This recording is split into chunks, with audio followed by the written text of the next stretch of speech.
Before installation, remove the plastic protector from the blade rubber. With this arm type, it is necessary to remove the pre-attached adapter on the wiper blade and replace it as follows with adapter BC. Identify the release tabs on the pre-attached adapter. Using your index fingernails, pull both release tabs towards you. The pre-attached adapter will tilt towards you and disengage from the blade. Discard it. Locate adapter BC and position it so that the release tabs face up. Tilt adapter BC back into the cavity in the blade until it clicks in place.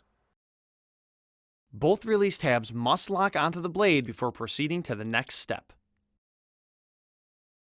Hold the blade at a 90-degree angle to the end of the wiper arm and push it all the way onto the arm pin. Rotate the blade until the tab on the top of the arm straddles the top of the blade. The wiper blade will lock onto the arm where indicated. Before use, make sure the wiper blade and adapter are locked onto the wiper arm.